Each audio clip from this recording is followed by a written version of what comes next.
Hi guys, I'm just going to show you how to remove this little panel that sits next to the headlight switch here.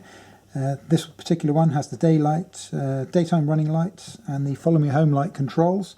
Yours may have one of these or both of these or none of these. It could just be a blanking panel, but regardless of what type you've got there, I'll show you how to get this out. Okay, so the first thing you need to do is just remove your dash end panel here. That'll give you access to the bolts on the side here. These are very easy to remove. There's a little notch cut into the bottom. Just come up under the notch with a screwdriver or a trim tool, pop it off, and the whole thing will come off like so. Once that's done, it's going to give you access to the first of the bolts that we need to remove. This one right here. All of the fixings on this are size 8, so just undo that with your size 8 socket. Like so, and move on to the next. Okay, the next fixing we need to remove is actually down underneath, just in here at the end of my finger.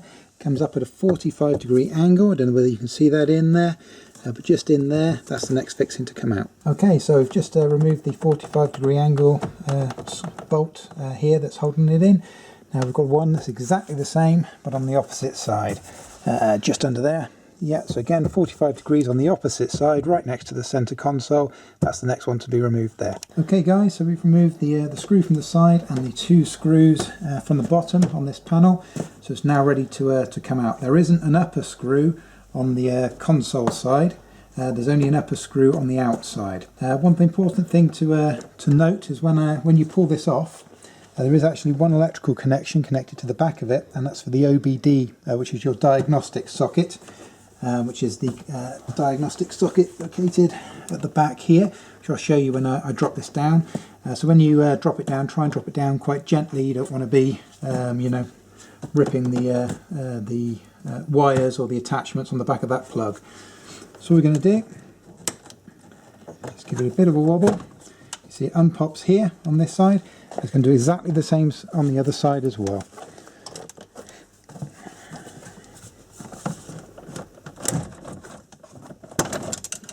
Like so, and then the whole thing drops down.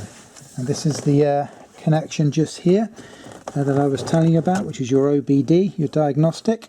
It does just push out. You see this little catch on here, it wasn't quite snapped in. Normally you've got to pull that in and pull it out. That's your diagnostic socket there, so be careful that you're not putting any undue strain on that. And also, I did forget about this, you can see at the back there is the connection for the footlight just there. That's what illuminates the footwell when you get into the car. So just wobble that side to side.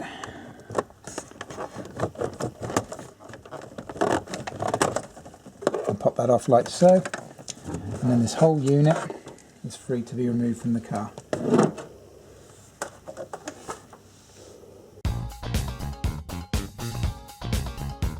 It's a very simple way of getting this out. Note that this one's actually got the automatic headlight setting on it. Yours may not have that, but that doesn't affect the process for getting this out at all. As you know, this clicks around to switch on the headlights, and you normally pull these, once the headlights are on, you pull these out to access the fog lights. Now to actually remove the whole thing, what you need to do is set it to 0. Instead of pulling it out, actually push it in and twist it to the right, and it will go a tiny little way like that. It doesn't go any further than that, and once you get to that point, just pull the whole thing, and the whole thing will just pop out like so. And that gives you access to the electrical plug on the back. And as you can see, there's 2 tabs here on the back. If you squeeze both of these in, give the whole thing a bit of a wobble, and it disconnects like so. So that's how to remove the headlight switch from the A4, S4 and RS4. Okay, so looking at removing this little section here, we've removed the headlight switch. We've also removed the lower dash panel section from below here.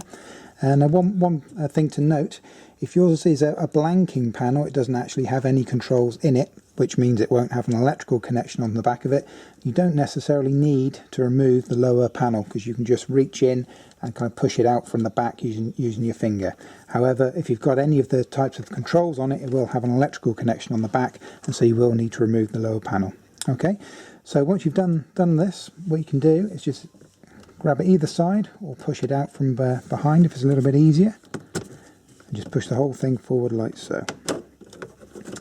This gives you access to the electrical connection on the rear,